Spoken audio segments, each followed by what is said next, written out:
Bismillah. Assalamualaikum warahmatullahi wabarakatuh.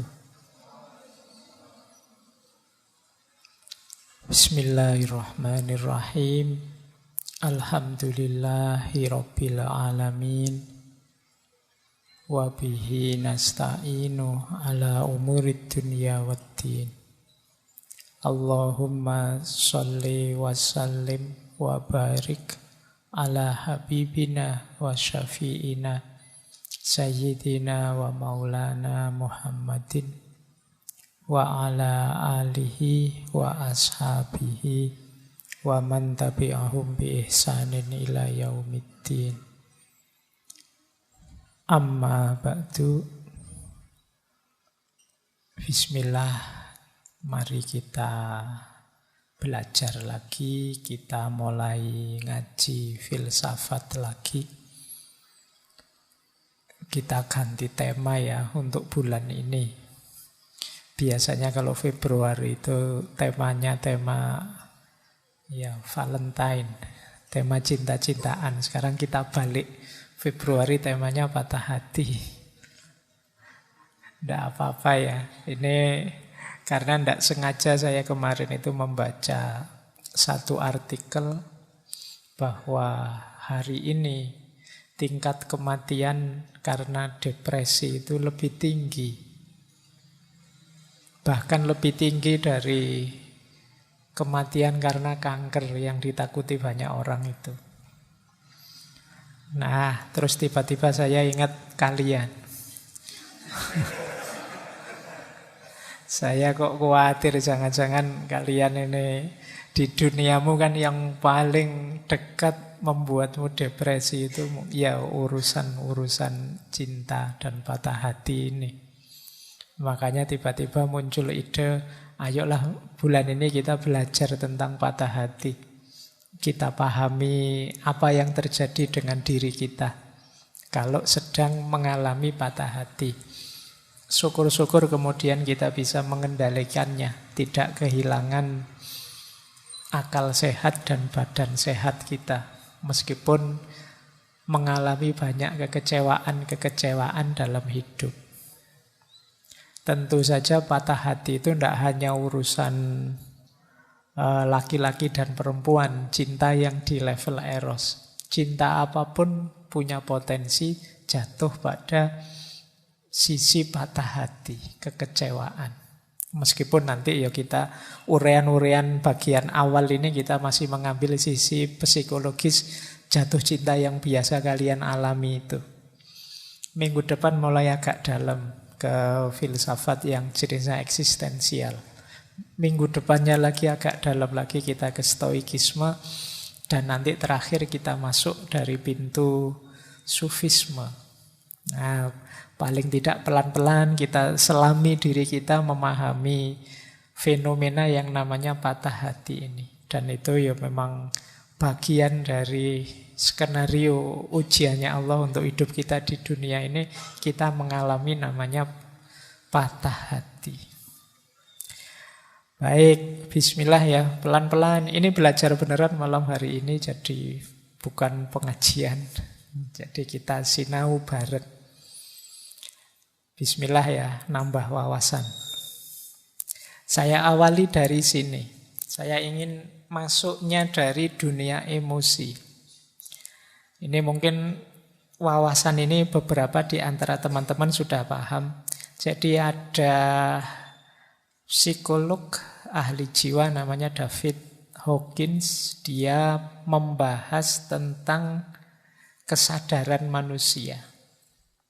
Jadi dia bukunya judulnya Power and Force, An Anatomy of Consciousness, The Hidden Determinant of Human Behavior.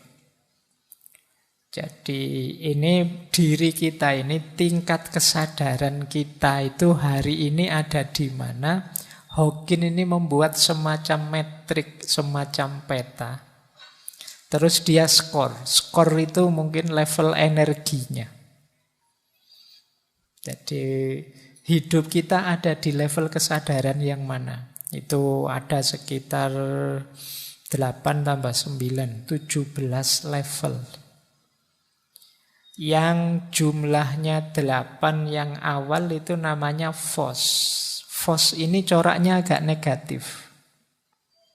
Jadi kalau kita ada di level fos ini, kita terjebak di situ, kita harus berjuang keluar dari situ. Yang level tinggi sisanya namanya power. Kalau power ini dimensi ketika kita mengembangkan diri. Berarti kita sudah meningkat dari kondisi fos tadi. Nah, ini sisi-sisi kesadaran kita. Ini ada 17 tadi, yang paling rendah malu, yang paling tinggi pencerahan. Ya tentu saja mungkin dalam diri kita ada banyak, saya sudah levelnya cinta Pak, tapi kadang-kadang ya ada malunya, kadang ada takutnya ya. Tapi ini yang dimaksud yang dominannya. Ada orang yang dominan dalam hidupnya itu isinya rasa malu saja. Sehingga dia merasa minder, tak berdaya, tak berharga. Ini level kesadaran paling rendah kalau versinya Hawkins. Nah, paling tingginya itu pencerahan. Makanya dia menskor energinya, level paling rendahnya 20, level paling tingginya 1000. Nah, ini mungkin menarik untuk teman-teman bahan refleksi. Saya itu dominannya ada di mana? Kesadaranku. Kalau yang paling rendah malu tadi ya, rasa minder, tak berharga, itu powernya 20. Energi 20 itu ya sulit kita mengharapkan kontribusi besar dari kita untuk hidup. Jadi ini orangnya agak mungkin sangat-sangat introvert, merasa minder, merasa tak berharga. Yaitu nanti patah hati itu ada di mana, cinta ada di mana. Nanti kita lihat betapa jauhnya drop kesadaran dari cinta jadi patah hati. Apalagi terus gara-gara patah hati terus minder. Cinta itu kan 500. Begitu terus jadi minder, malu. Mungkin minder karena wah berarti saya ini tidak layak dicintai atau tidak layak mencintai orang, terus jadi minder. Itu kita drop jadi 20 energinya. Dari sangat aktif luar biasa jadi turun.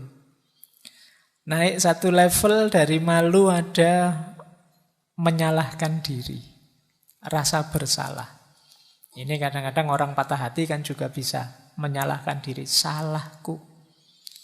Wong ya cuma minta setia saja, aku kok ndak bisa. Ya, terus kamu kecewa, menyalahkan dirimu. Itu hidup dalam rasa bersalah, itu level energinya cuma 30. Susah produktif, pasti susah kreatif. Naik satu level ada lebih tinggi, tapi juga tidak kalah buruknya. Namanya apatis. Ini wujudnya biasanya putus asa. Jadi sudah tidak ingin apa-apa lagi. Bangkitlah, sudah tidak mau. Ayo perjuangkan, tidak mau, sudah apatis, sudah tidak mungkin aku sukses, tidak mungkin aku bisa dapat lagi. Sudah gonta-ganti berapa kali kok terus putus terus, sudahlah, tidak usah mikir itu lagi. Ini apatis namanya. Orang kok dominan hidupnya apatis, isinya putus asa saja, ya pasti tidak produktif. Jadi tingkat kesadarannya masih rendah. Naik satu level menyesal. Menyesal lumayan 75, tapi itu pun masih kelompok rendah.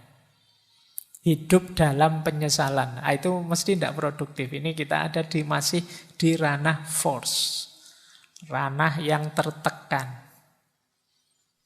Naik satu level hidup dalam ketakutan, cemas, khawatir.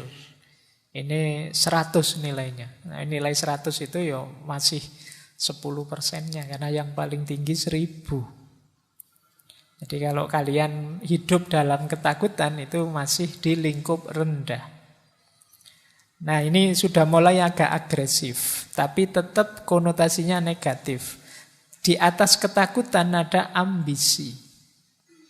Hidup tidak terkendali, penuh ambisi. Ini level keinginan. Jadi orang yang hidupnya dikejar-kejar ambisi secara tidak terkontrol. Nah, ini juga masih negatif. Di atas ambisi ada marah. Marah pada seseorang itu kan manifestasi kebenciannya. Orang yang patah hati itu biasanya ada bencinya. Kadang-kadang ada juga sedikit ambisinya. Ambisi ingin balas dendam.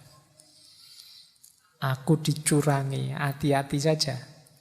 Tunggu saja, rasakan besok misalnya. Gusti Allah ora sare. Itu sebenarnya kan banyak yang bilang kalimat itu sebenarnya menunjukkan kondisi jiwa yang dendam.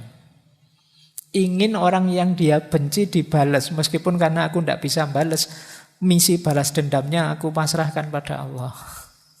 Nah, ini sebenarnya mental-mental itu tadi, ambisi, hasrat, ingin balas dendam. Melanjutkan level atasnya yaitu kebencian.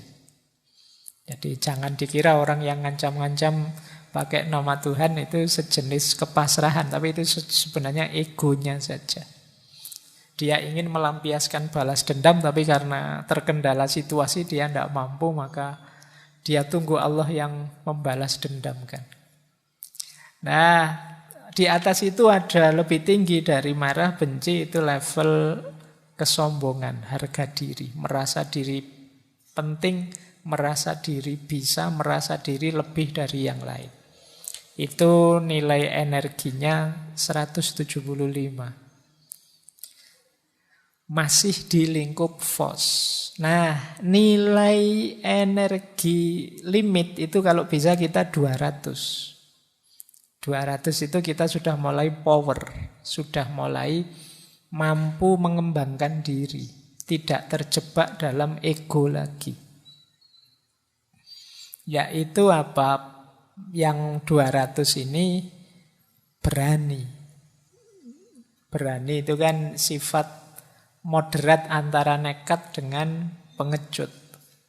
Jadi berani itu siap bergerak, siap maju, tapi penuh perhitungan, tegas. Ini level 100. Jadi hiduplah dalam keberanian minimal. Itu kalian ada di ranah power. Ada lagi lebih tinggi. Istilahnya Hawking itu netralitas. Meskipun mungkin arahnya pada keyakinan. Hidup dengan mantap yakin. 250 powernya. Atau hidup dalam optimisme. Ini beda dengan keinginan tadi. Kalau ini mungkin terjemahannya kemauan. Optimis, tidak pesimis. 310. Lebih tinggi lagi memaafkan. Memaafkan itu powernya besar. 350. Lebih tinggi lagi berpikir. Nah, limit yang kedua kalau teorinya Hawking, selain 200, perhatikan limit 500 itu. 500 ke atas kita mengalami puncak-puncak tujuan-tujuan ideal hidup. Hidup dalam cinta, naik lagi lebih tinggi hidup dalam sukacita, hidup dalam kegembiraan, ketenangan, naik satu level lagi hidup dalam kedamaian, kebahagiaan, dan puncaknya adalah hidup dalam pencerahan. Jadi kalau pencerahan ini tidak bisa dijelaskan sudah. Kita yang merasakan. Ini momen kalau di ilmu ini momen eureka. Momen wow, momen ketakjuban, momen Allahu Akbar. Itu momen pencerahan paling tinggi. Nilainya 700 sampai 1000. Nah, semoga teman-teman, saya tidak tahu ada di mana, semoga ada di power ya, tidak ada di force. Kalau ada di force, kita ada di wilayah yang negatif. Mari menghidupkan power. Nah, gejala-gejala fenomena yang malam hari ini kita bahas, broken hearts, patah hati, itu banyak ada di force. Ayo kita jadikan yang di force ini geser ke ranah power. Makanya sering saya bilang, tidak hanya cinta, patah hati pun sebenarnya energinya banyak. Maka ayo kita meskipun patah hati, tapi paling tidak masih tetap berani, masih tetap optimis, masih tetap misalnya mau berpikir, masih bisa memaafkan. Sudah patah hati, diputus, tidak mau memaafkan, dendam lagi. Oh, itu kamu ada divorce. Kamu terjebak dalam kegelapan rasa sakitmu. Coba kamu mau memaafkan, kemudian optimis melihat ke depan, bisa menerima, apalagi tetap tenang, bahagia. Kamu luar biasa. Nah, ini cara antara lain, karena teori untuk membaca jiwa itu kan luas sekali. Ini antara lain dari para ahli jiwa untuk memahami fenomena kesadaran kita. Ini loh yang mendorong hidup kita. Ini nanti jadi profil kepribadian kita. Kalian setelah ini boleh introspeksi. Pak, saya itu tipe orangnya pemikir, Pak. Lumayan. Power 400. Pak, saya itu tipe orangnya ceria, Pak. Gembira terus. Lumayan 540. Pak, saya itu hidup dalam penyesalan, Pak. Wow, itu kamu berarti ada divorce level 4, 75. Pak, saya hidupnya penuh kebencian. Kamu ada divorce, meskipun nilainya 150. Nah, ini caranya begini nanti. Kalau ingin memahami level kesadaranmu di mana. Baik, ini pengantar ya untuk memetakan jiwamu sebelum kita nanti nangis-nangis patah hati. Ya kan, ini teorinya ini. Baik, kita mulai membahas ya ke tema kita patah hati. Tapi ini belajar loh, ini bukan, kita awali dari sini. Untuk patah hati kan jatuh cinta dulu. Jangan sampai kamu belum jatuh cinta kok sudah patah hati. Pak, saya belum nembak, belum jatuh cinta, sudah patah hati, itu namanya minder. Nah, kita belajar dulu dari jatuh cintanya ya. Ini yang sejak dulu saya janjikan saja untuk menjelaskan cinta dari perspektif neurosains. Saya bukan ahli neurosains, jadi nanti teman-teman boleh memperdalam, konfirmasi lagi teori ini di wilayahnya dan dengan ahlinya. Ini teori ini ada di banyak buku, misalnya di Sapiennya Yuval misalnya. Nah, ini untuk menjawabnya ya, kenapa sih Pak kok saya jatuh cinta? Kenapa sih kok saya suka dia? Kenapa sih kok saya bisa tertarik padanya? Ini secara neurosains, kita itu sepanjang evolusi kita, evolusi manusia. Manusia itu kan berkembang terus, berevolusi terus.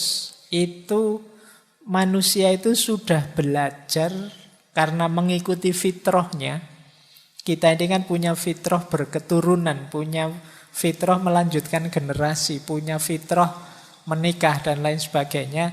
Itu sejak awal kita sudah belajar untuk menghidupkan fitrah ini. Nah, maka otak kita terkondisikan untuk mengikuti fitrah itu, termasuk fitrah berketurunan. Nah, maka generasi manusia awal itu juga sudah punya ideal-ideal. Pasangan yang menurut mereka cocok untuk melanjutkan generasi. Nah, mungkin ada yang menganggap ini cari saja yang subur, yang cirinya begini. Cari saja yang aktif, yang cirinya begini. Cari saja. Itu nenek moyang kita sudah punya standar-standar. Mereka belajar. Oh, jangan menikah dengan perempuan kayak gini deh. Kalau kayak gini itu. Nanti perempuan jangan mau kalau dinikahi laki-laki kayak gitu deh. Ini sepanjang sejarah manusia itu belajar tentang ini. Sejak era purba manusia sudah belajar. Nah, pelajaran ini direkod dalam otak manusia. Yang itu kemudian lama-lama terkumpul, sandinya tersimpan di otak kita, dalam sinyal-sinyal saraf-saraf otak kita. Jadi itu warisan nenek moyang kita. Di dalamnya ini ada sirkuit macam-macam, termasuk tadi standar-standar pasangan ideal. Yang itu nanti didukung oleh hormon neurotransmitter yang ada di kepala kita. Jadi sandinya sudah ada. Misalnya tipe ideal istri versi Indonesia mungkin beda dengan tipe ideal versi Afrika atau versi Amerika. Versi Melayu mungkin beda dengan tipe ideal versi manalah, India atau mana. Ini sesuai rekod cetak yang ada di kepala kita. Ini warisan nenek moyang kita. Nah, selanjutnya isi kepala yang isinya sandi-sandi itu akan jadi secara tidak sadar jadi standar kita. Kalau melihat pasangan yang menurut sandi-sandi tadi cocok, menurut sirkuit-sirkuit tadi cocok. Itulah mengapa kadang-kadang bagi temanmu, sahabatmu yang satu ini tidak menarik, tapi kok malah temanmu yang satunya jatuh cinta sama dia, itu mungkin ada warisan-warisan standar yang cocok. Nah, mungkin misalnya nenek moyangmu dulu trauma punya pasangan kok merengut saja, terus dia punya pokoknya cari istri yang murah senyum lah besok, misalnya. Itu terus jadi tergambar di kepalamu, terpola, nanti ini mungkin lama-lama diwariskan. Makanya saya pernah baca buku terjemahan itu yang isinya jangan jadi orang yang murung karena kemurunganmu akan diwariskan ke generasi selanjutnya. Jadi orang yang ceria, jadi orang yang bahagia. Makanya jangan pakai rumus saya susah ndak apa-apa Pak, yang penting anak saya besok seneng. Itu ndak laku kalau pakai teori ini. Kalau kepingin anakmu, generasimu yang akan datang senang, kamu harus jadi orang yang gembira juga. Nah, ini asal-usulnya. Kenapa kok kamu bisa jatuh cinta sama dia? Kemungkinan standarnya dia cocok dengan standar yang ada di kepalamu. Yang ini mungkin kamu tidak sadar. Oh enggak kok Pak, saya itu tiba-tiba saja seperti ada yang narik terus jatuh cinta sama dia. Saya tidak pakai mikir. Ya sebenarnya itu karena sudah ada pola, sudah ada standar yang ada di kepalamu. Jadi ketika standar ini secara tidak sadar ketemu, itu mungkin kayak lampu ninu-ninunya itu bunyi terus. Wah ini cocok ini. Nah, alhamdulillah kalau yang membunyikan standarmu itu dia juga bunyi standarnya. Nah, berarti sama-sama jatuh cinta. Kalau tidak ya kamu bunyi sendirian. Jadi bertepuk sebelah tangan kamu. Itu cikal bakalnya patah hati di situ. Jadi kalau kamu ketemu kok terus sinyalmu bunyi, kamu boleh tanya sinyalmu bunyi juga enggak? Nah, kalau ternyata enggak ya kamu siap-siap sudah ancang-ancang mundur. Nah, ini awalnya begini. Nah, yang penting bukan ini, yang penting selanjutnya. Setelah jatuh cinta, ini yang menarik. Pusat-pusat rasional di otak kita macet. Jadi otak emosionalnya meluap. Jadi yang kuat sekali emosinya, rasionalnya macet. Itu kenapa jatuh cinta itu sering kelakuannya orang jatuh cinta itu tidak logis. Tidak masuk akal. Orang jatuh cinta itu seperti orang mabuk. Bahkan ada yang bilang orang jatuh cinta itu seperti orang pecandu narkoba. Ketika orang kecanduan itu kan selalu ingin dapat itu terus. Kalau biasanya nyontek ya suntikan terus. Jadi kalau kalian saking rindunya gelisah pengen ketemu sampai rasanya bolak-balik, itu persis seperti orang sakau. Rumusnya memang begitu. Gejala kimia yang ada di otakmu begitu. Jatuh cinta itu semacam ketergantungan. Nah, sistem amigdala, sistem cinguli kortek macet. Sistem amigdala itu sistem ketakutan, kesiagaan. Sistem berpikir kritis juga macet. Jadi, akhirnya apa? Banyak orang bilang, wah orang mencintai itu tidak masuk akal, tidak rasional. Kewaspadaannya turun, daya kritisnya turun. Jadi, Aktivitas ini didukung oleh berbagai hormon. Jadi seperti dopamin, oksitosin, serotonin. Wis itu tambah, kamu tambah melekat, tambah rasanya tidak bisa putus sudah. Makanya jangan heran, bagi yang pernah ngalami jatuh cinta itu rasanya sejuta rasa. Meledak-ledak, pokoknya tidak bisa dikontrol.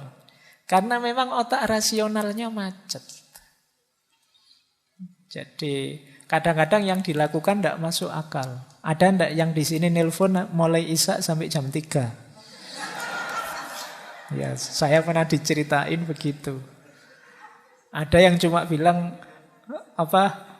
sudah ya, saya mau tidur. Terus kamu yang sana bilang ya silahkan tidur dulu. Ya kamu dulu lah. Ya kamu dulu. Itu bolak-balik kamu dulu bisa sampai jam 1 malam itu. Miss you too, bolak-balik miss you too. Yo, itu ngapain anak-anak itu? Nah, sinyal-sinyal rasionalnya macet itu. Jadi agak berat memang. Jadi ini perspektif neuroscience ya. Jadi ternyata jatuh cinta seperti itu. Makanya mabuk cinta itu rumusnya tadi. Gempuran hormon oksitosin, dopamin, dan serotonin. Oksitosin itu orang menyebutnya hormon cinta. Karena berhubungan dengan perasaan, kasih sayang, emosi, keterikatan antar manusia.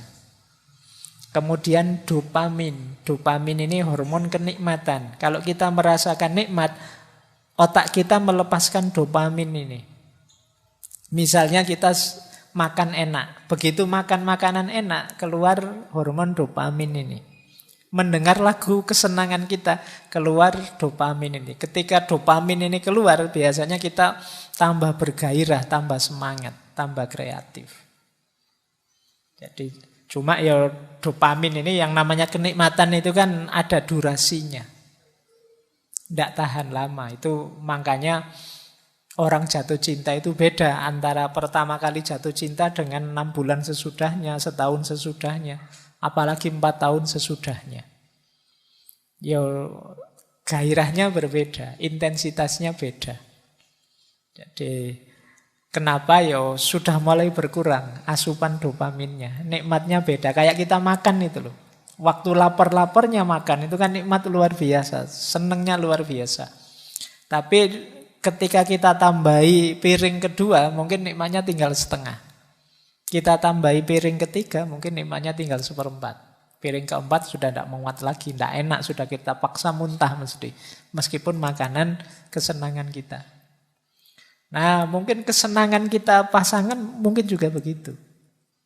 Jadi kalau hanya berhenti di kesenangan, durasinya pendek. Kalau hanya ingin mencari senang, itu tidak panjang.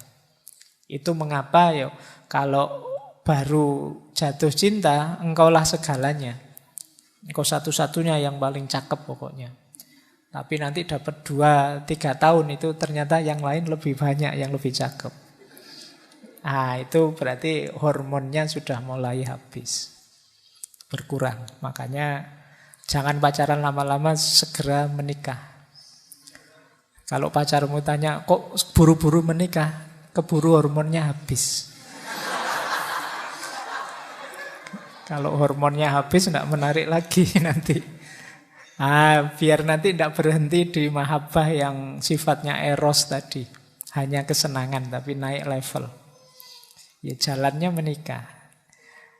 Nah, selain dopamin nanti ada serotonin. Serotonin ini hormon kebahagiaan. Jadi biasanya membuat hati tenang, membuat hati nyaman, mengurangi depresi, ini serotonin. Nah, 3 hal ini kan menyenangkan.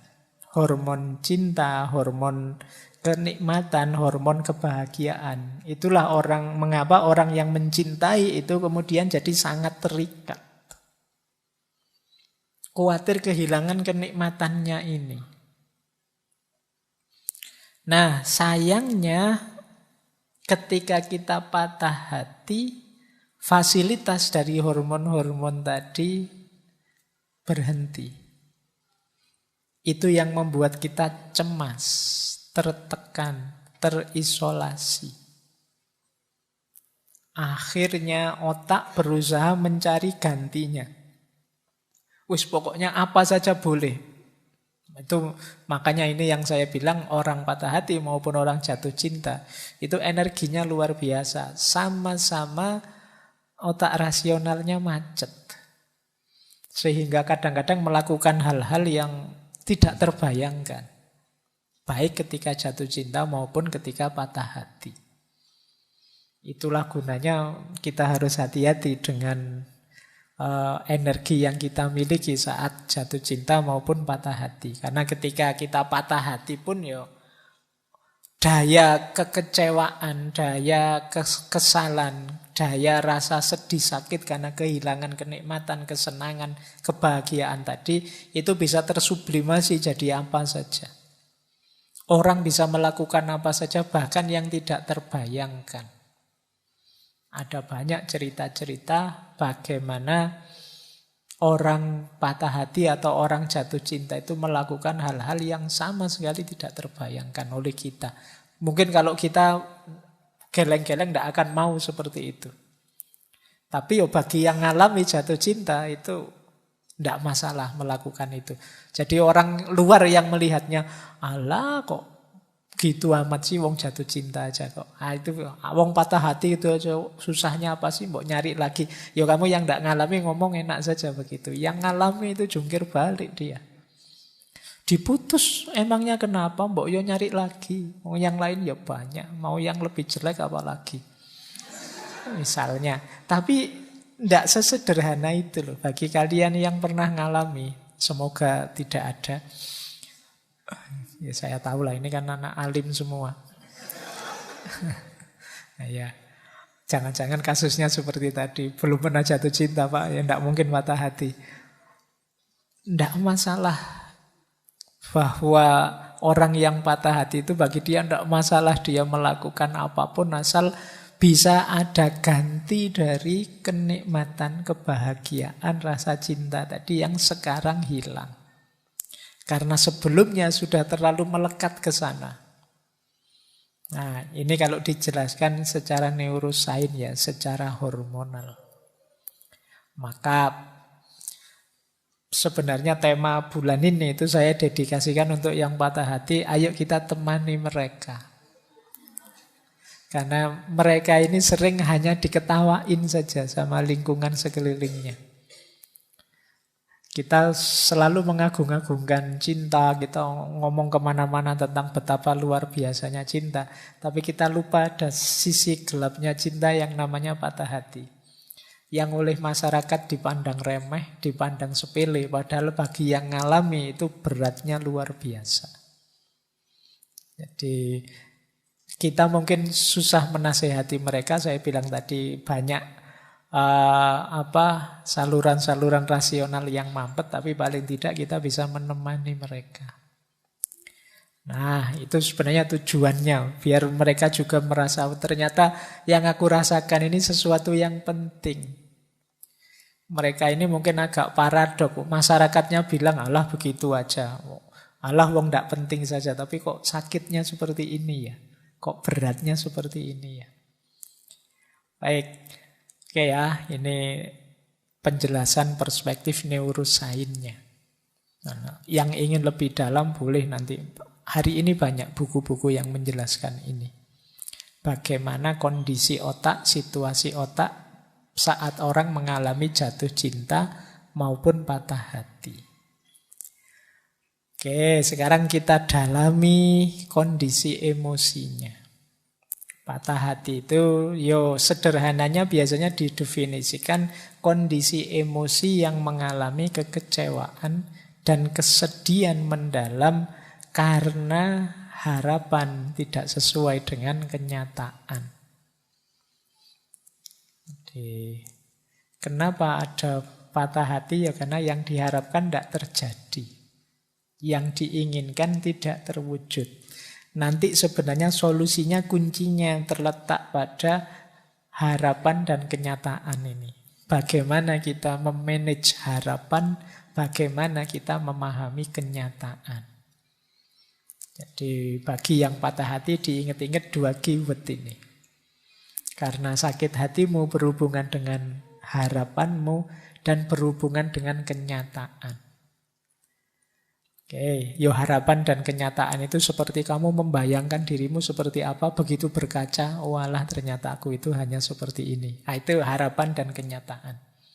Begitu kamu membayangkan besok bahagia mesti, betapa indahnya kalau nanti jadi, ini sebentar lagi aku lulus, begitu lulus nanti aku dapat kerjaan, begitu dapat kerjaan nanti bisa langsung aku melamar, dan itu kan gampang kalau cuma dibayangkan.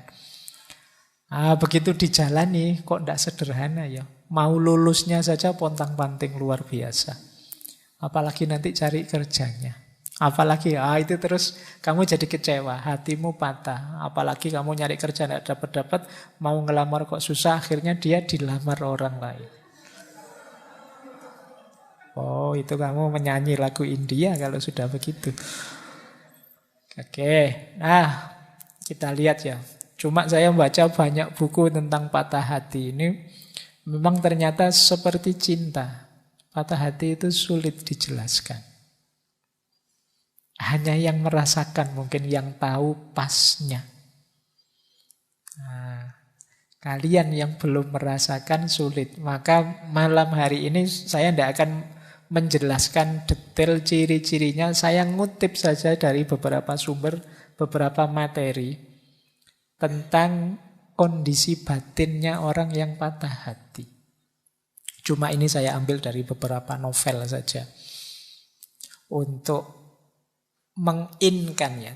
Saya tiba-tiba tadi baca bukunya Hamka itu Di Bawah Lindungan Ka'bah. Ada surat dari Zainab yang indah, tapi ini suratnya orang patah hati. Jadi yang belum baca harus baca novel Di Bawah Lindungan Ka'bah ini. Nah, ini suratnya Zainab yang merasa ditinggal. Kalimatnya indah. Hanya kepada bulan purnama di malam hari, Adinda bisikkan dan pesankan, kerinduan Adinda hendak bertemu. Tetapi bulan itu tetap tak datang. Pada malam berikutnya dan seterusnya, ia kian surut. Hanya kepada angin petang yang berhembus di ranting-ranting kayu di depan rumahku. Hanya kepadanya aku bisikkan supaya ditolongnya memeliharakan abangku yang berjalan jauh. Entah di darat, entah di laut, entah sengsara kehausan. Hanya kepada surat abang itu, surat yang hanya sekali itu Dinda terima selama hidup, Adinda tumpahkan air mata.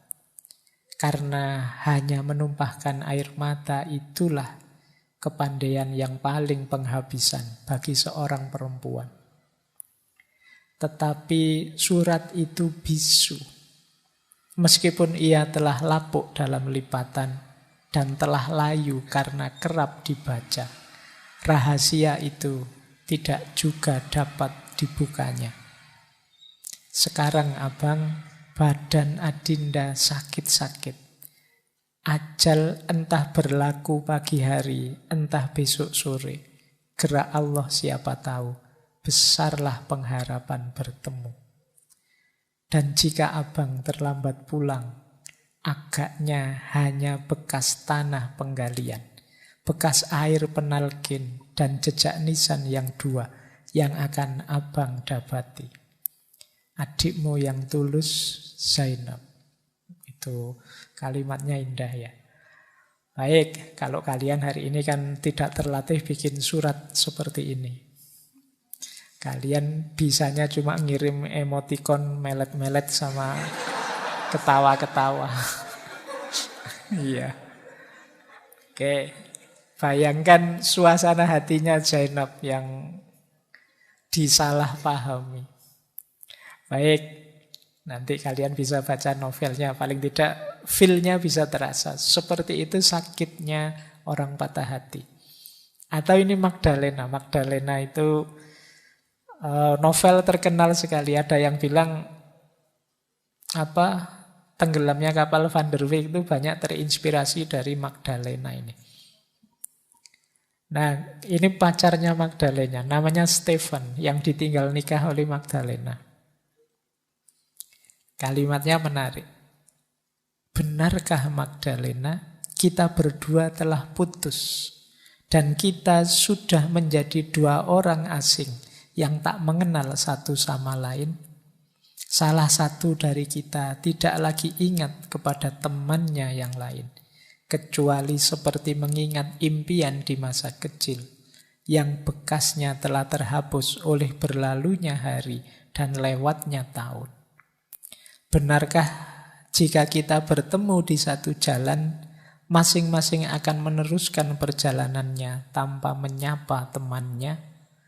Benarkah jika kita berada dalam satu pertemuan, hubungan antara kita berdua tak lebih dari hubungan biasa antara laki-laki dan perempuan yang lain?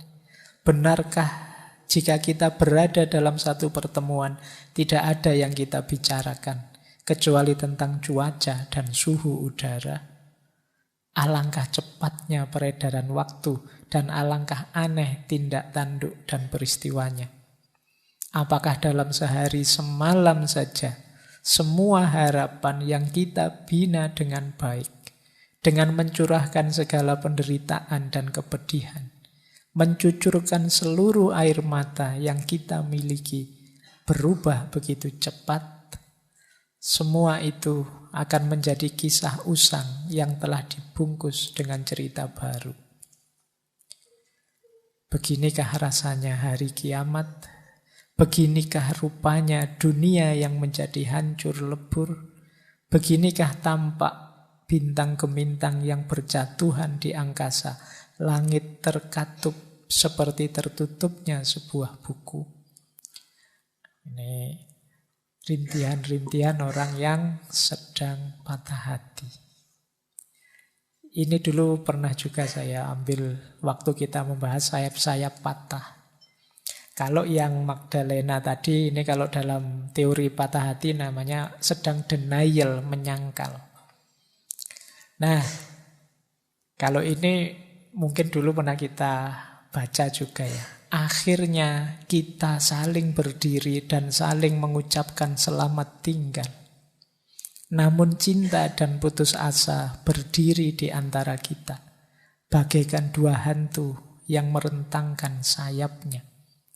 Yang satu menangis duka, sedangkan yang lain dengan seramnya tertawa. Ketika ku pegang tanganmu dan meletakkannya ke bibirku, engkau mendekat dan mencium dahiku, lalu kau menjatuhkan diri di pangkuanku. Sambil memejam mata, kamu berdoa, ya Tuhan, belas kasihanilah aku. Ini Khalil Gibran kalau bikin kalimat bisa dibayangkan skenarionya, bisa dibayangkan adegannya. Baik, masih ada ternyata saya. Ya tidak apa-apa lah. Ini lanjutannya sebenarnya tadi ya, katut tak waca sisan. Ini untuk menghibur yang patah hati. Kalimatnya Gibran yang terakhir ini menarik. Ini semacam bargaining bahwa kalau bisa aku tidak mungkin kehilangan cinta. Meskipun kau mutus aku, tetap cinta itu hidup. Nah ini kalimatnya begini. Besok takdir akan membawa dirimu ke tengah keluarga yang sejahtera. Namun akan membawaku kepada perjuangan batin dan kesengsaraan. Engkau berada di rumah orang yang paling bahagia, sedang aku akan memasuki gerbang kematian. Engkau akan diterima dengan ramah, sedang aku akan berada dalam belitan kesepian. Namun aku akan mendirikan patung cinta dan memujanya di dalam lembah kematian. Cinta akan menjadi satu-satunya selimutku akan kupakai seperti sehelai baju, dan akan kuminum bagaikan menenggak anggur. Cinta akan membangunkanku di waktu subuh dan membawaku ke medan yang jauh.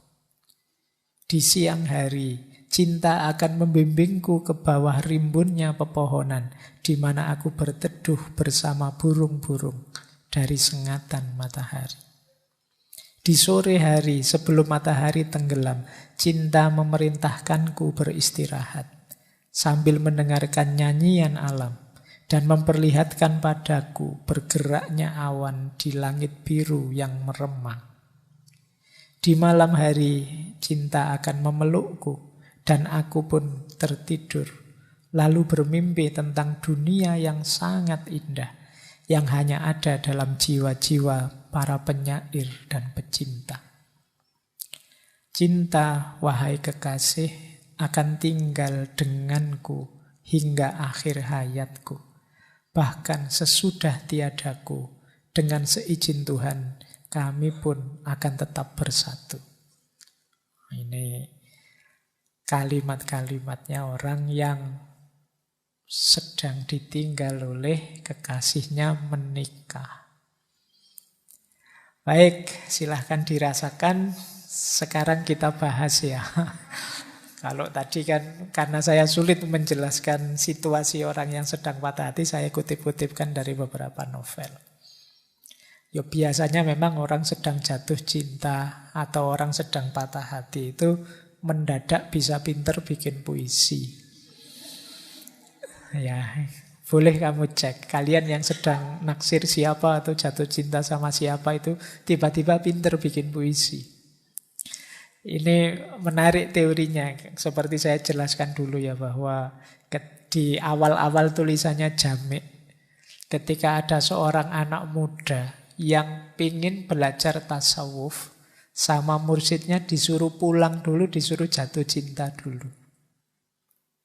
Kenapa? Karena orang yang pernah jatuh cinta itu hatinya lembut. Apalagi orang yang pernah patah hati itu, dia ngerti lekak-lekuknya hati. Sementara dunia tasawuf itu kan dunia penguasaan hati. Kalau hati tidak lembut ya sulit kita bisa dekat dengan Allah. Makanya dia disuruh jatuh cinta dulu. Nah, kalian juga begitu. Nanti sesi ini tidak ada artinya kalau kalian tidak pernah jatuh cinta. Jadi, bagi yang pernah jatuh cinta bisa memahami. Baik, bismillah. Kita bahas sekarang. Kalau tadi ini rutenya. Menarik ya, patah hati ada rutenya. Orang yang kecewa, orang yang patah hati, orang yang sedih, itu ada prosesnya. Nah, ini ada banyak teori tentang itu. Saya ambil teori yang ini. Jadi patah hati itu diawali dari shock, kaget, tersentak. Kemudian dilanjutkan denial, menyangkal. Biasanya kemudian marah. Kalau marahnya reda, melakukan bargaining. Ketika bargaining gagal, dia mengalami depresi. Semoga depresinya teratasi sehingga akhirnya bisa acceptance, bisa menerima. Ya masing-masing fase ada waktunya sendiri. Masing-masing fase ada saatnya sendiri. Tidak bisa kok begitu patah hati, misalnya kamu diputus pacarmu terus langsung saya terima Pak, besok saya cari gantinya. Oh, itu kemungkinan tidak cinta kalau bisa seperti itu. Kalau cinta beneran tidak sesederhana itu ganti pasangan. Awalnya pasti shock. Shock itu kaget. Jadi, apa ada yang diputus pacarnya tidak kaget? Apa ada yang mengalami kekecewaan ditinggal yang dia cintai? Apapun atau siapapun yang dia cintai itu tidak kaget dan kecewa. Setiap orang pasti shock. Kamu sangat sayang dengan motormu, terus motornya terpaksa dijual karena utang SPP-mu banyak misalnya. Itu kan kamu tetap shock. Kenapa semula ada cinta di situ, sekarang berpisah. Apalagi sama kekasih hatimu. Jadi tidak ada orang yang cinta beneran. Sudahlah kita sendiri-sendiri saja, putus saja terus alhamdulillah itu. Ya kalau bisa begitu itu namanya tidak cinta. Cinta beneran pasti shock. Bahkan selanjutnya denial, menyangkal. Wong sudah jelas diputus, kamu masih enggak kok. Itu mungkin dia marahnya sementara, nanti mesti balik lagi kok. Jadi ini masih nyangkal. Enggak, ini mungkin hanya temporer saja. Enggak, ini nyangkal. Jadi enggak percaya aku. Dia bisa jauh dariku, masih menyangkal. Padahal faktanya sudah jelas. Ya kayak kamu dapat nilai E terus kemudian, wah, tidak percaya aku. Mungkin dosennya salah. Mungkin itu karena memang serangan pertama itu menyakitkan. Sehingga orang terus menyangkal. Jadi tidak terima kalau dirinya mengalami rasa sakit itu, menyangkal. Nah, fase menyangkal ini bisa panjang. Enggak kok, dia mesti akan kembali lagi padaku, tunggu saja. Ini fase menyangkal. Sehingga kamu mungkin bisa berminggu-minggu, bisa berbulan-bulan menunggu dia kembali. Dan dia tidak kembali-kembali. Nah, kalau sudah begitu biasanya masuk ke fase selanjutnya marah, anger. Nah, marah ini ya macam-macam bentuknya. Bisa dilampiaskan kemana-mana, bisa menggerutu, bisa dipendam saja. Tapi ada fase marah. Mengapa kok harus aku? Apa salahku? Kurang opo aku sama dia? Sudah habis bensin berapa liter aku nganter dia. Loh, itu marah sudah, itu kemarahan sudah. Kalau tadi menyangkal, begitu sadar dia ternyata benar-benar pergi, marah mesti. Itu fasenya. Itu kalau pasangannya terus nikah dan dia ada di fase marah ini, hati-hati kalau datang ke pesta pernikahanmu, bisa rame itu. Kalau fase denial mungkin masih dia agak menarik diri, tapi begitu marah itu pengennya melampiaskan keluar. Setelah marah biasanya ada bargaining. Dia akan mencari cara, mbok yo jangan pergi, wis kamu pingin apa wis. Mbok yo jangan berpisah, kamu perlu apa? Apapun yang kamu inginkan aku penuhilah. Itu bargaining namanya. Kadang-kadang kalau tidak bisa bargaining sama orangnya, kita bargaining sama Tuhan. Ya Allah, mbok kembalikan dia padaku wis. Saya tak rajin sholat lah mulai sekarang. Ini bargaining namanya. Jadi kita kan kadang-kadang begitu. Ya Allah, saya tahu saya itu malas kuliah, tapi semoga saya lulus ya Allah. Janji setelah ini itu bargaining. Saya ngerti dia kecewa padaku, dia marah padaku karena saya kemarin khilaf sebentar, tapi semoga setelah ini saya janji tidak akan lagi. Ini namanya fase bargaining. Ketika bargaining ini gagal, lahirlah namanya depresi. Ini dimulai sudah fase stresnya. Fase gawat-gawatnya itu depresi ini. Kalau tidak terkontrol bisa efeknya besar. Jadi hati-hati kalau sudah sampai fase depresi, cari cara, cari jalan untuk meringankan rasa sakit ini. Nah, biasanya kalau sudah mampu menaklukkan depresinya, masuklah pada acceptance. Bisa menerima sekarang. Oh ya sudahlah, memang kalau harus berpisah, mau gimana lagi. Nah, itu acceptance. Ini semoga kalian pahami ya. Semoga dengan memahami ini prosesnya bisa lebih cepat. Oh, aku ini ternyata di fase marah. Nah, Sudahlah, tidak usah panjang-panjang, saya shortcut saja, langsung saya terima. Nah itu kalau bisa lebih bagus. Pasrah sajalah sama Allah, saya terima apapun keputusannya, itu lebih bagus. Tapi biasanya fase ini entah sadar atau tidak kita lewati. Dari shock, kemudian menyangkal, kemudian marah, kemudian ingin bernegosiasi, kemudian jatuh kita pada depresi, dan pada akhirnya menerima. Tapi kalau gagal mengelola depresi, fase menerimanya ya tidak datang. Ya, kita depresi bisa berkepanjangan. Baik. Jadi ini rutenya, atau mungkin pakai kalimat yang dulu pernah saya gunakan secara berbeda. Fase paling awal itu menyangkal, not me, bukan aku, aku ndak ngalami ini. Kalau ini gagal terus dia masuk ke fase kedua, why me? Mengapa kok aku yang mengalami peristiwa sepahit ini? Kalau ini juga tidak terjawab, masuk pertanyaan ketiga, please not me. Tolong jangan aku deh, tidak kuat aku kalau ngalami yang seperti ini. Ini juga gagal, tanya lagi, why it still me? Kenapa kok ternyata memang aku yang gagal ini? Ternyata memang aku yang ditinggal.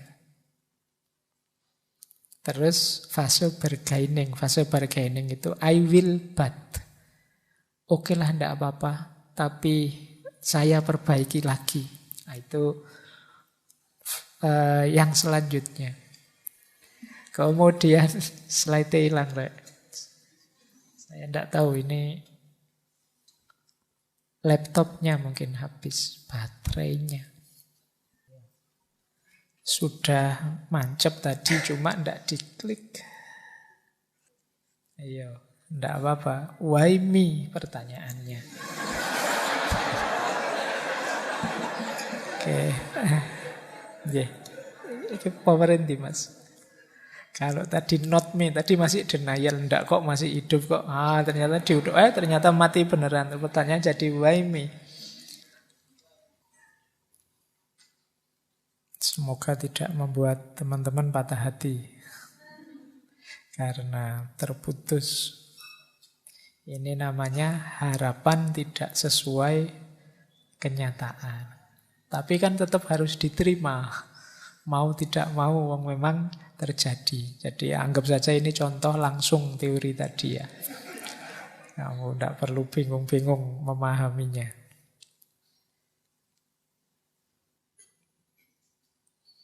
Baik, tidak apa-apa ya terputus. Jangan khawatir, meskipun putus, selesainya tetap on time kok. Ya, tidak ada injury time-nya.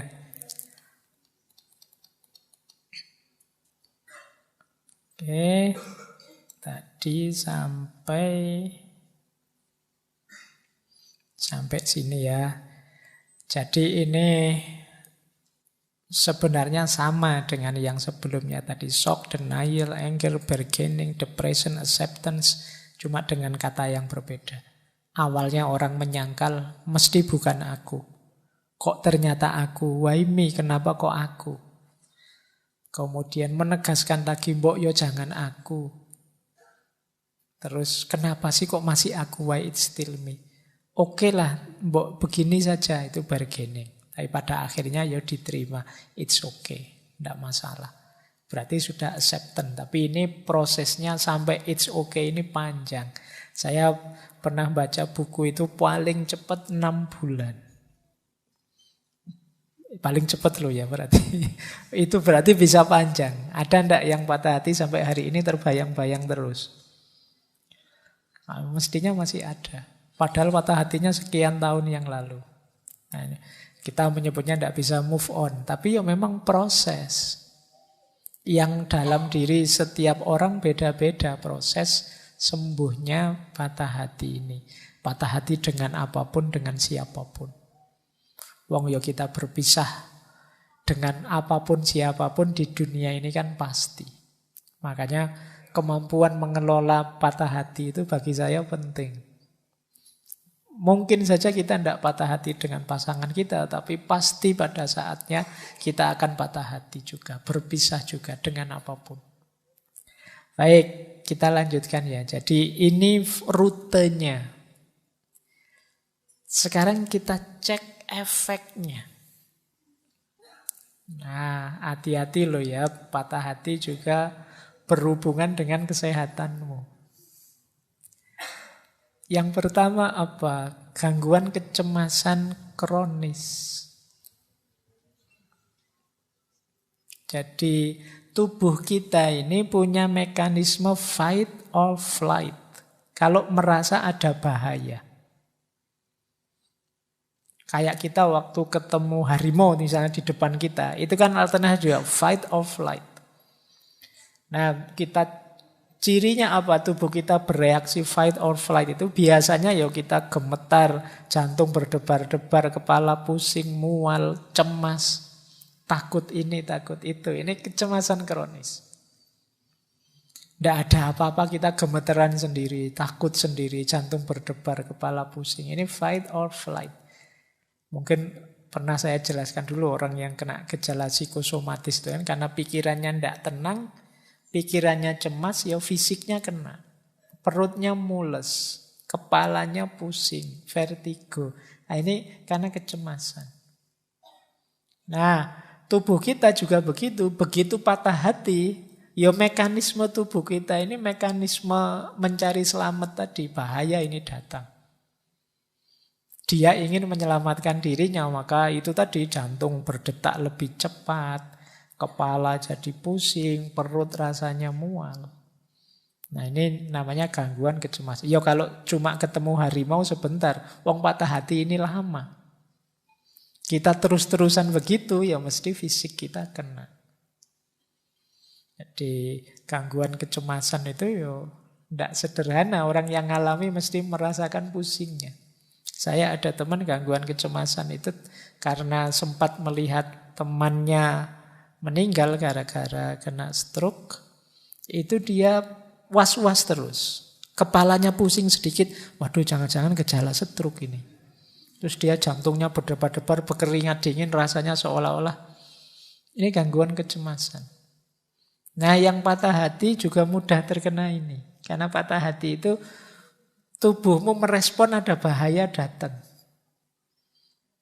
Makanya orang sangat marah, orang sangat sedih itu kan jantungnya berdebar-debar, keringatnya keluar, keringat dinginnya keluar, mungkin asam lambungnya naik sehingga dia pusing dan lain sebagainya. Ayo dihati-hati. Ya kalau kamu masih muda, masih sehat, tapi nanti di usia tertentu mengalami gejala ini harus agak hati-hati. Nah, itu yang pertama. Apalagi karena situasi itu nanti sistem imun kita bisa turun. Kalau tadi dopamin dan lain-lain yang keluar, waktu kita sedih, stres, itu ada hormon namanya kortisol yang keluar. Kortisol ini orang menyebutnya hormon stres. Dia menurunkan kekebalan tubuh, menaikkan gula darah. Kalsium dalam tulang juga turun, tekanan darah naik. Kamu jadi kurus, jadi males makan. Makanya jangan heran kalau orang patah hati itu males makan. Kok patah hati malah makannya enak sekali, lahap sekali. Kamu itu beneran patah hati apa gimana? Biasanya memang males makan karena stres. Dan ini tentu saja daya tahan tubuhmu turun. Jangan lupa ada juga namanya broken heart syndrome. Ini bisa menyebabkan kematian. Patah hati bisa mati, bisa. Di dunia kedokteran ada itu tadi istilahnya broken heart syndrome atau Takotsubo kardiomyopati. Ini jantungnya yang kena. Jadi ketika ada tekanan kuat karena stres, ya jantungnya yang kena. Nah, kalau sejak semula tidak terlalu fit, yo bisa saja membawa kematian. Makanya rasanya tadi kok simpel, sederhana, cuma diputus pacar, yo situasinya bisa beragam. Bahkan bisa berujung kematian. Ada banyak cerita-cerita itu kan orang yang patah hati sampai kemudian mati. Kayak Majnun kalau diceritanya itu diceritain bahwa Laila sudah meninggal duluan, tiba-tiba dia terus meninggal. Kan banyak cerita-cerita itu tiba-tiba meninggal para pecinta ini. Nah, itu mungkin karena ini tadi, broken heart syndrome. Jadi ini efek di tubuh kita. Makanya saya bilang tadi, yuk kita dampingi teman-teman kita, saudara-saudara kita yang mengalami ini. Jangan diketawain lah. Jangan diremehkan, disepelekan. Oke, nah sekarang kita belajar meresponnya. Biar mental kita tetap sehat. Respon ini saya bagi dua, karena penting ada respon pada serangan pertama, awal, dan lanjutannya. Kalau lanjutan ini mulai tertib, tapi bagian awal lebih penting. Respon awal yang pertama apa? Itu kalimatnya menarik. Kamu hanya harus jatuh. Maksudnya apa? Berpikir yang ringan saja. Kamu hanya harus jatuh itu. Waduh, pacarku meninggalkanku. Alah yo ditinggal pacar toh, ya enggak apa-apalah. Ya nikmati sajalah sakitnya, jatuh sebentar, ya nanti bangkit lagi. Kamu hanya harus jatuh saja. Syukur-syukur bisa ngatur posisi jatuh yang enak. Jadi alah wong jatuh saja kok. Atau sadarkan bahwa ya memang bidang ini kamu gagal, bidang yang lain banyak kok. Wong cuma itu aja. Itu kalau bahasanya Gus Dur gitu aja kok repot. Nah, itu kamu hanya harus jatuh kan? Ya sudah, nikmati saja sebentar nanti terus ayo jalan lagi. Nah, kamu sedih kan? Ya nikmati sedihmu terus ayo bangkit lagi. Jadi kamu kan hanya harus jatuh. Nah, ya ini kalau diucapkan enak, cuma dijalani ya pening. Tapi ya memang rumus sederhananya itu. Biasanya yang nambah runyam persoalan itu kita mendramatisir. Sebenarnya bisa kok kamu hadapi, kamunya saja yang suka mendramatisir. Pak, pasangan saya itu segalanya bagi saya, Pak. Kalau tidak ada dia, dunia rasanya gelap, langit rasanya runtuh. Pasangan saya itu, kamu mendramatisir. Jadi, iyo, tapi kan sekarang kamu ditinggal. Ini kan sederhananya kan itu. Faktanya kan itu. Jadi yo hadapi itu. Jadi fakta konkretnya kan ini. Makanya hadapi, jangan menghindar. Nanti tambah lama sembuhmu kalau kamu menyangkal terus. Wong kamu cuma harus jatuh kan, ya sudah jatuh saja terus bangkit lagi. Kemudian jangan lupa perhatikan dirimu. Jangan melakukan apapun yang merusak dirimu. Berarti apa? Akal sehatmu harus hidup. Terus yang keempat, penting juga, sudahlah tidak usah terlalu dibahas yang salah siapa. Gak usah menyanyi ini salah siapa. Biarlah yang lewat sudah lewat. Bikin cerita yang baru. Jadi lupakan, maafkan. Nah ini Pak enak saja ngomong, ini yang sakit yang nanggung. Lah yo ini tipsnya. Jadi biar kamu tidak sakit. Kalau respon awal selamat, biasanya karena lepas kontrol itu di awal. Kalau sudah, ayo disembuhkan, pelan-pelan. Nah itu baru respon lanjutan tadi. Respon lanjutannya apa? Beri dirimu waktu.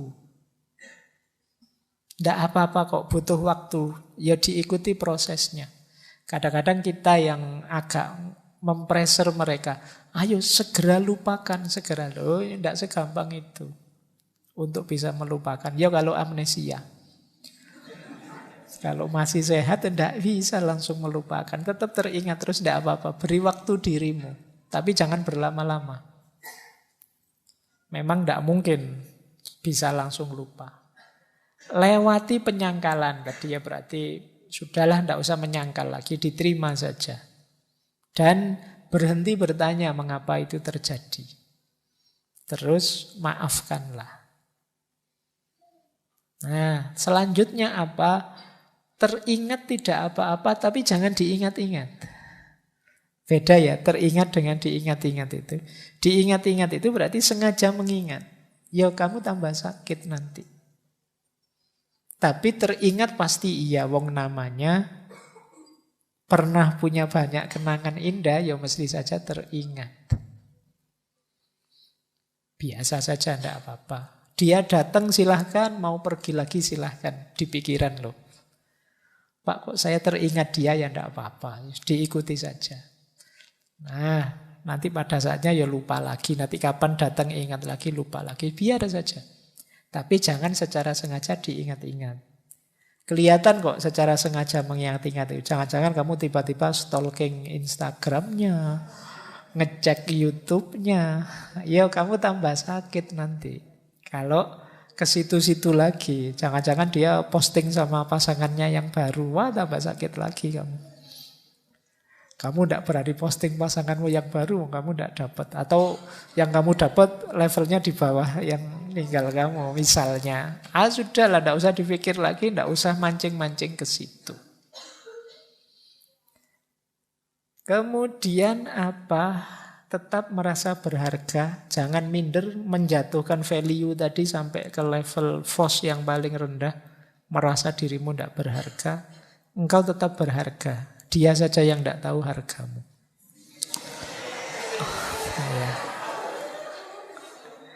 Yo, maksudnya dia saja yang tidak tahu hargamu. Kalau dia tahu ninggal kamu sejak lama. Oke. Terus, ya wis pokoknya tetaplah engkau orang yang berharga, tidak usah khawatir. Nah, saatnya kamu menghidupkan sistem pendukungmu. Sistem kita itu kan punya banyak sistem pendukung. Kita punya keluarga, kita punya teman, kita punya sahabat, lingkungan kita banyak kok. Sistem pendukung di sekeliling kita banyak. Ayo dimanfaatkan. Punya teman curhat, punya sahabat. Kembali ke keluarga yang selalu pasti siap menerima kita. Jadi ada banyak supporter kita, tidak usah khawatir. Terus layani diri kita dengan baik. Sementara memanjakan diri tidak apa-apa. Pengen makan enak, ayo. Pengen tiduran yang lama, rebahan, ayo. Wong yo kemarin juga sudah rebahan terus kan. Jadi sekarang ada alasannya, tidak apa-apa. Terus cobalah aktivitas atau hobi yang baru. Cari kesibukan lah biar nggak ngelamun terus.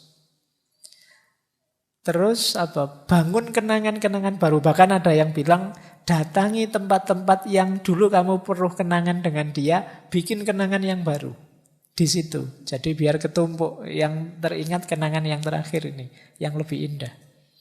Mungkin dengan keluarga, dengan sahabatmu yang lebih menyenangkan. Bersosialisasilah, jangan mengurung diri. Yo, akan lebih meringankanmu. Boleh pakai teknik-teknik coping kalau dalam psikologi, mungkin pernafasan, mungkin meditasi. Untuk menenangkan diri. Bisa mempertimbangkan saatnya membuka hati kembali. Jangan khawatir, yang lain masih banyak yang mau dengan dirimu. Setiap orang ada jodohnya. Nah, ini rumus sederhana untuk tetap membuatmu kuat. Tidak usah khawatir. Kan alasan yang paling enak untuk menenangkan diri kan, oh memang mungkin bukan jodohku.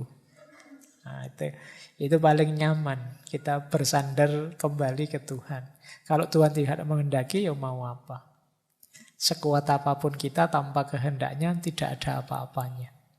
Nah, itu lebih ringan. Nah, nanti yang semacam ini kita bahas di minggu keempat ketika kita berhadapan dengan perspektif sufisme.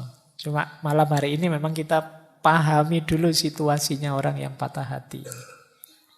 Kemudian kalau memang agak gawat, misalnya stres depresi mau agak mengkhawatirkan, jangan malu-malu, jangan ragu-ragu untuk mencari konseling atau berobat ke ahli jiwa. Karena tadi loh, efeknya ternyata bisa besar untuk kesehatanmu lahir dan batin. Maka tidak apa kamu mendatangi ahli jiwa. Baik, jadi ini respon-respon ideal. Nah, sekarang kita lihat beberapa perspektif psikologi ya. Ini menarik. Ada tuntunan dari Brian McGill.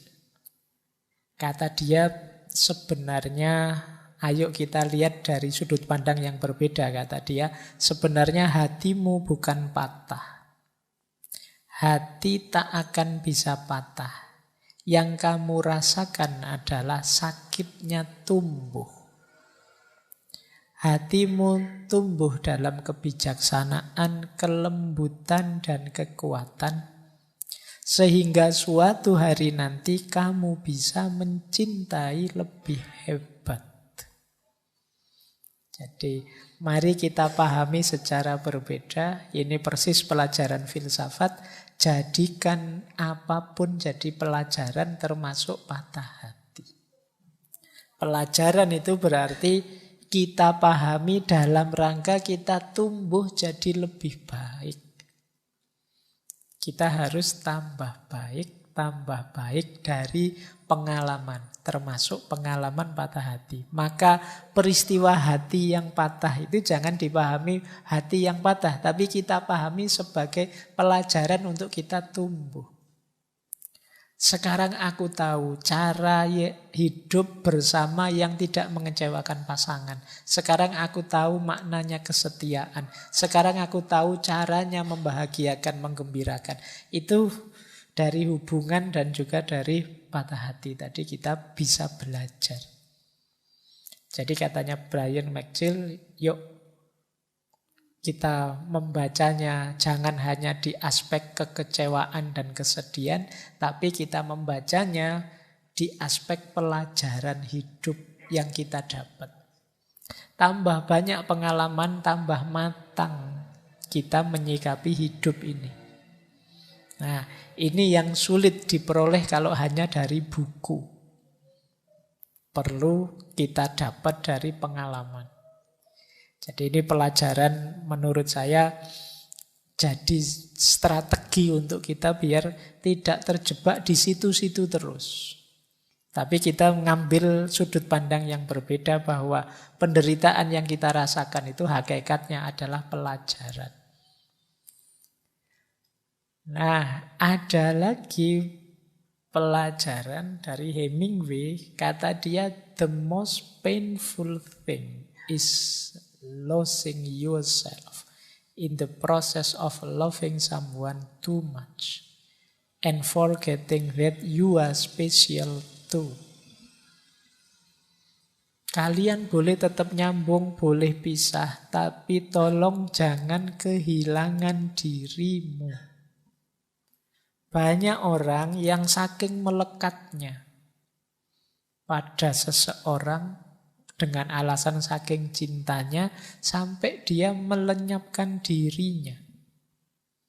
Kehilangan dirinya. Jadi cinta berubah jadi kompromi-kompromi. Asal engkau tidak pergi, aku rela berubah jadi apapun yang engkau inginkan. Ini namanya kompromi, bukan cinta. Atau kalau pasanganmu hanya mau mencintaimu dengan syarat dan ketentuan seperti iklan. Ya, itu kan kalau iklan itu kan begitu. Aku mencintaimu terus ada tanda bintangnya di bawahnya syarat dan ketentuan berlaku loh. Itu bukan cinta, itu dagang. Jadi di antara kuncinya Cinta itu bisa tegak, ya engkau jadi dirimu, dia jadi dirinya. Kemarin dulu kita bahas yang ini ya, ketika kita membahas Khalil Gibran. Jangan lupa masing-masing kalian itu istimewa. Justru istimewanya terletak dalam perbedaan. Jadi kunci mencintai itu kan salah satunya ada respect, saling menghargai. Jadi kalau ada cinta yang membuatmu kehilangan dirimu dalam proses mencintai itu, sebenarnya itulah the most painful thing, kata Hemingway. Itu yang paling menyakitkan. Cinta itu sebenarnya mendukungmu untuk semakin eksis jadi manusia, seperti minggu depan kita bahas. Tapi justru cinta bisa melenyapkanmu. Nah, ini yang paling menyakitkan. Kamu tidak ada lagi. Kamu memasrahkan dirimu sepenuhnya pada yang engkau cintai, sesuai keinginannya, sesuai perintahnya, sesuai kehendaknya, ya selesai, kamu kehilangan dirimu. Dan sebenarnya itulah yang paling perlu disesali. Ini kata Hemingway. Nah, ini pelajaran selanjutnya. Jadi patah hati itu natural saja, karena yang bertemu itu bisa cocok, bisa tidak. Perpisahan itu niscaya. Tapi semoga kalian tidak kehilangan diri. Tidak berkompromi. Nah, ini juga ada kalimat, air mata yang mengalir untuk orang lain itu bukan tanda kelemahan, tetapi tanda hati yang jernih. Nah, ini oke ya. Jadi apa, kalau patah hati tidak usah malu-malu, nangis saja tidak apa-apa. Justru itu menunjukkan ya kalian memang tulus mencintainya. Makanya ketika berpisah sakit. Nah, ya yang cowok juga tidak usah malu-malu, kalau pengen nangis ya nangis. Tidak apa-apa. Kenapa? Ya mosok kamu pisah terus ketawa. Itu berarti tidak cinta, tidak tulus tadi. Pisah terus nyukur-nyukur ke, yo rasain lu, enggak lah. Kalau memang tulus kemarin mencintai, berpisah itu memang sakit. Tidak apa-apa menangis, karena tangisan itu bukan pertanda bahwa kamu lemah, tapi pertanda bahwa kamu tulus. Jadi wong manusia itu makhluk makna. Apa-apa ya kamu maknai yang positif lah. Tangisan dimaknai sebagai ketulusan. Nanti perpisahan dimaknai sebagai takdir atau barokah atau apalah, monggo. Nah, itu kan lebih meringankan hatimu daripada kamu maknai sebagai bencana. Atau maknai seperti tadi, begitu diputus, oh ini berarti Allah sedang memberiku pelajaran tambahan. Aku harus nyari pelajaran lagi ke yang lain, tidak hanya pelajaran ini. Nah, itu lebih meringankan. Jadi ini quotes yang ini mengajarkan kita untuk memberi makna yang positif saja. Baik.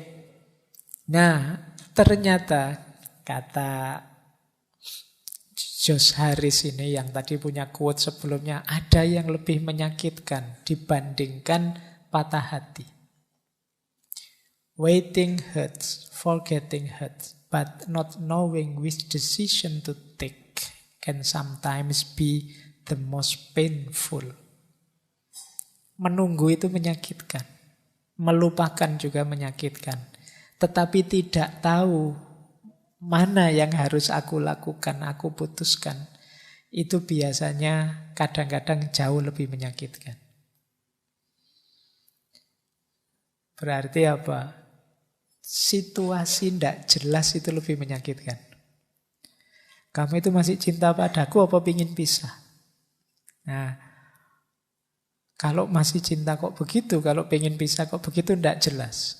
Aku harus melupakanmu atau menunggumu, itu tidak jelas juga, itu jauh lebih menyakitkan. Nah, yang pengalaman mesti ngerti lah. Seperti apa digantung, tidak jelas. Nah, oke, baik. Ini beberapa quotes. Apapun yang terjadi saat kalian patah hati, 4 hal ini jangan hilang. Kalau hilang bencana, double. Yang pertama apa? Badan sehat. Yang kedua, akal sehat. Yang ketiga, makna hidup. Yang keempat, moral, akhlak. Patah hati bukan alasan kalian boleh melakukan apa saja, termasuk yang nabrak norma-norma moral, akhlak, dan adab. Jadi kalian boleh ngapain saja untuk melampiaskan, mencari hiburan, tapi jangan nabrak norma, akhlak, dan adab. Jangan kehilangan makna hidup dan tujuan hidup. Pastikan akalmu tetap sehat, badanmu tetap sehat. Apapun yang terjadi. Nah, mau kamu menyanyi-nyanyi sedih berhari-hari, berminggu-minggu, mau kamu nangis menghabiskan berbantal-bantal, tidak apa-apa. Asal badanmu tetap sehat, berarti yo habis nangis kalau waktunya makan, ya makan. Jadi biar tetap sehat. Nah, akal sehatnya juga dijaga, jangan melakukan yang aneh-aneh. Makna hidup juga harus tetap diyakini. Hidup tetap harus bermakna. Versimu, meskipun setelah patah hati mungkin ada pergeseran-pergeseran, tapi jangan hidup tanpa tujuan. Dan akhlak, jangan diterjang, jangan ditabrak. Begitu kalian nabrak 4 hal ini, maka kalian tidak keluar dari masalah, tapi akan nambah masalah. Pokoknya jangan lupakan ini saja. Sisanya setiap orang mungkin punya strategi sendiri, tapi ini nanti jadi kunci. Karena itu tadi, kalian kan hanya harus jatuh. Wong cuma hanya jatuh itu saja kan tidak harus mengorbankan keseluruhan hidupmu. Nah, ini 4 yang jangan hilang. Baik, masih ada waktu 10 menit ya. Saya membawa beberapa wawasan ini menarik. Mungkin teman-teman membayangkan ini dari filosof siapa. Saya membawa pandangan tentang cinta dan patah hati dari Ko Ping Ho. Kalau teman-teman pernah membaca ceritanya Ko Ping Ho, dulu saya senang sekali. Saya itu kalau baca ada kalimat-kalimat bagus, saya sisihkan. Saya catat, saya tandai.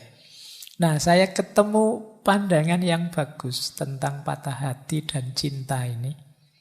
Ada beberapa nanti saya bawa. Ini untuk mengantarkan ke minggu depan. Bagaimana menyikapi patah hati secara eksistensial. Kalian boleh mendiskusikan pandangannya ini. Ini menarik. Yang pertama begini kata dia. Ini saya ambil dari, kalau tidak salah, Bukek Siansu, serialnya. Nah, ini ada orang tua yang menasehati tokohnya. Kata dia begini. Cinta antara pria dan wanita itu bukanlah cinta yang sejati namanya. Melainkan asmara yang timbul dari kecocokan selera.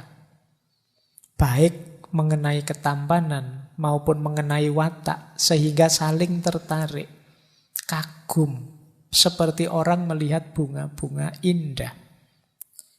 Gairah karena kecocokan selera ini bercampur dengan nafsu birahi. Asmara ini penuh dengan keinginan menguasai, memiliki, memperbudak. Penuh dengan keinginan dimanja, dipuja, dijunjung tinggi. Di samping keinginan menikmati kepuasan dari hubungan yang didorong oleh nafsu birahi. Ini kalimatnya jujur. Kalau kalian kemarin-kemarin berteori cinta itu agung, tidak ada pamrih, tidak ada apa-apa, kata beliau prek, tidak begitu.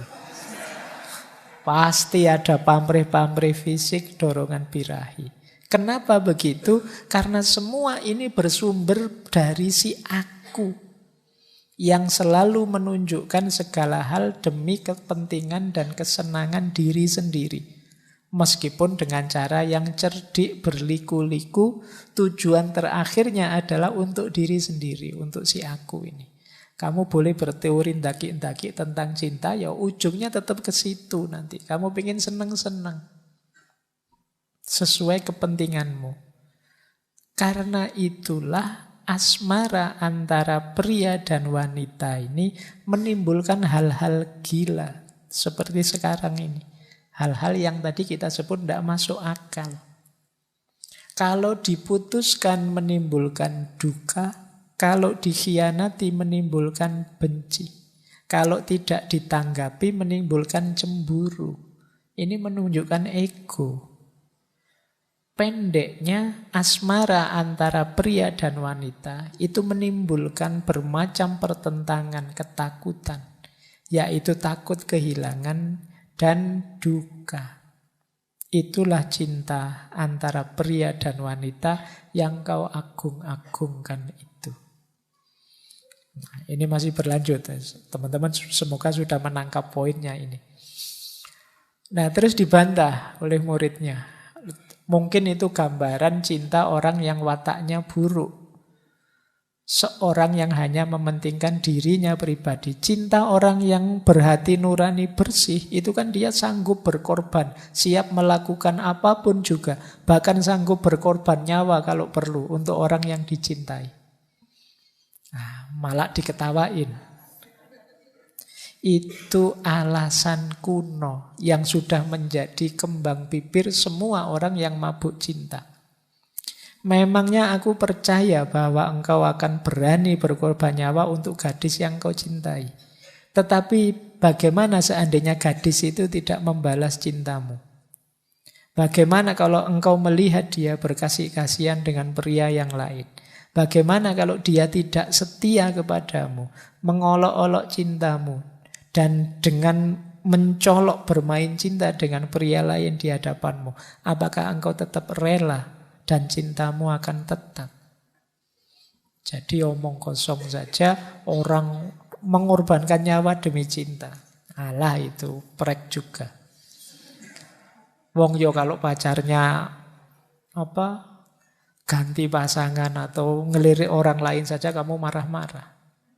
Kamu sebenarnya hanya ingin dibales saja cintamu. Jadi itu kalimat bunga-bunganya orang yang mabuk cinta. Nah, ini dibantah. Dibantah lagi. Masa begitu guru? Gimana dengan cinta anak pada ibunya wis? Ini kan cinta sejati. Kata gurunya, itu pun palsu. Seorang anak merasa terkurung budi pada ibunya. Orang yang terdekat dengannya sejak kecil. Orang yang bersikap manis. Orang yang selalu digantunginya, disandarinya. Sehingga dia terbiasa oleh perlindungannya. Dan setelah si anak besar teringat akan kebaikan-kebaikan ini, dia merasa berutang budi dan ingin membalas budi. Bukan cinta yang sejati, melainkan perasaan hutang budi belaka. Andai kata si anak sejak bayi diberikan pada seorang wanita yang lain, kalau wanita itu melimpahkan kebaikan-kebaikan padanya, tentu anak itu pun akan berhutang budi pula. Ini pun bersumber pada si aku. Hutang budi itu kan karena dia baik padaku, aku baik pada dia. Coba kalau seorang ibu bersikap buruk pada anaknya, bersikap kejam dan lain sebagainya, apakah si anak akan tetap mencintainya seperti yang diucapkan mulutnya? Lihat saja semua orang yang telah dewasa setelah menikah, bukankah perasaannya lebih dekat pada suaminya, istrinya, atau anak-anaknya? Nah, cinta anak pada orang tua, kalau di sini katanya belum cinta yang sejati, itu lebih ke balas budi saja. Wah, Guru pandai sekali berdebat. Gimana kalau cinta kasih seorang ibu pada anaknya? Itu kita sering pakai contoh ini. Nah, beranikah Tuhan menyangkal dan mengatakan bahwa cinta kasih seorang ibu pada anaknya juga palsu? Jawabannya mengagetkan. Iya, memang palsu. Selama si ibu mengharapkan kesenangan dari cintanya itu. Kalau seorang ibu hendak membuktikan cintanya palsu atau bukan, dia boleh bertanya pada dirinya sendiri. Marahkah dia kalau si anak tidak menurut kata-katanya? Bencikah dia kalau si anak berani melawannya dan bersikap kurang ajar kepadanya? Dan berdukakah dia kalau si anak melupakannya dan tidak membalas budi kepadanya? Kalau benar demikian, maka sesungguhnya dia tidak mencintai anaknya. Karena di mana ada cinta, di situ tidak mungkin ada kebencian, kemarahan, dan kedukaan. Nah, ini cinta ibu pada anaknya pun dibantah. Kadang-kadang cinta ibu pada anaknya juga belum tulus. Masih ada pamrihnya. Pamrihnya apa? Dibalas kebaikan sama anaknya, atau dipatuhi anaknya, atau anaknya melakukan apa yang dia inginkan, mewujudkan mimpi-mimpinya.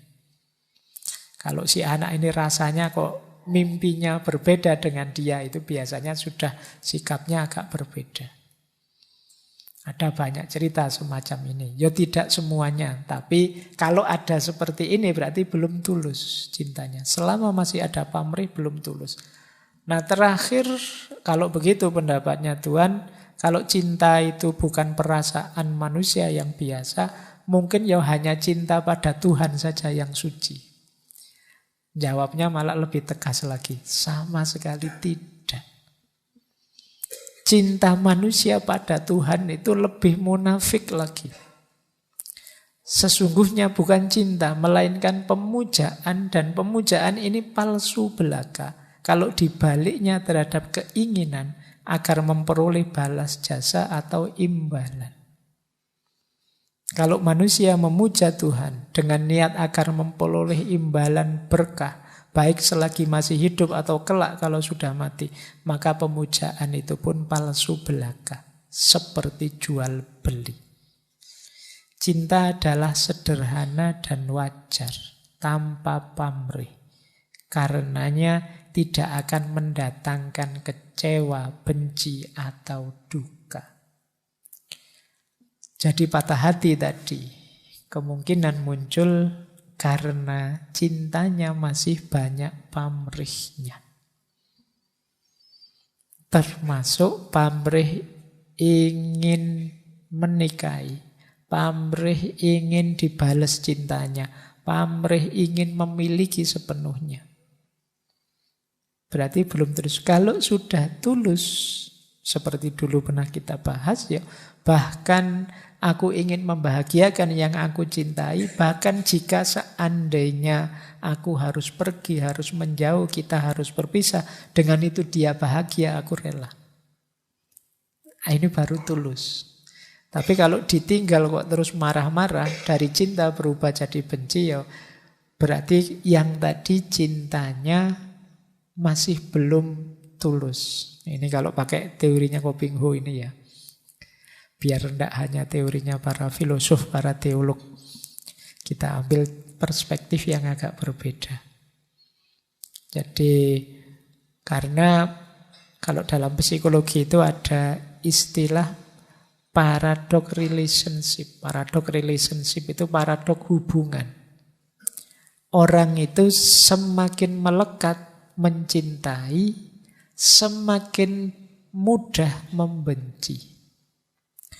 Sebesar apa kebencian yang bisa lahir itu setara dengan sebesar apa cinta yang dimiliki.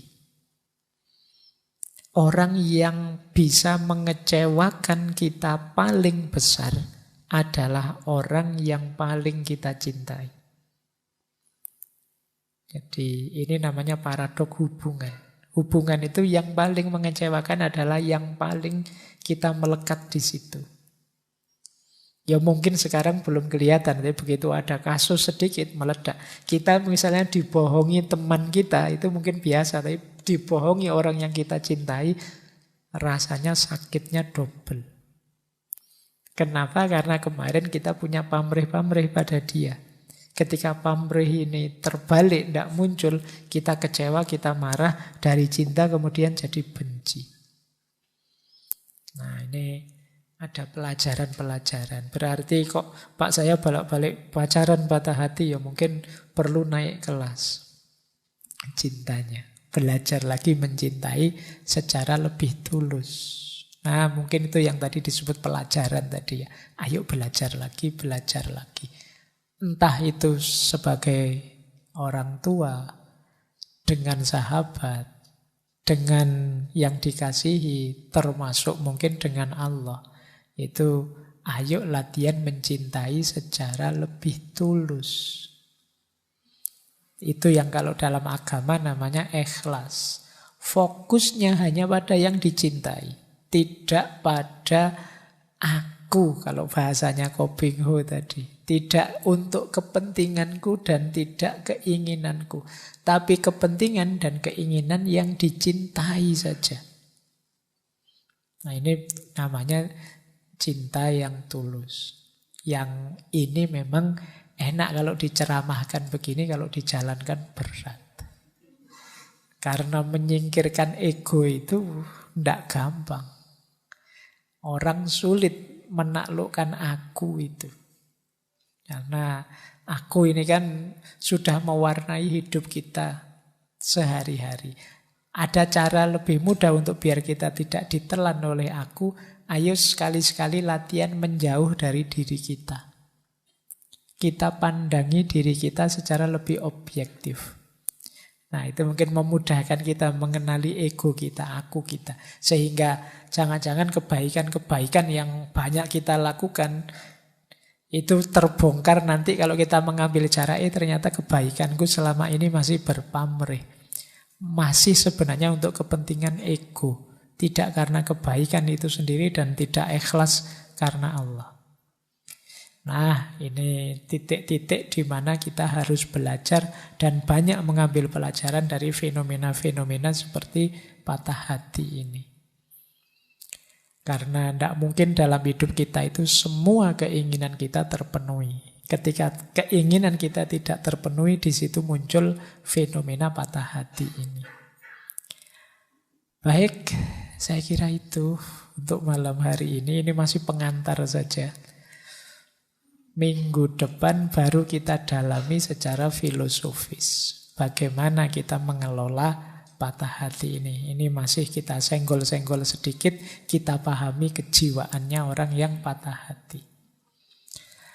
Baik, dari saya sekian untuk malam hari ini. Insya Allah kita lanjut lagi minggu depan. Kurang lebihnya mohon maaf. Wallahul muwaffiq. Wallahu a'lamu bissawab. Wassalamualaikum warahmatullahi wabarakatuh.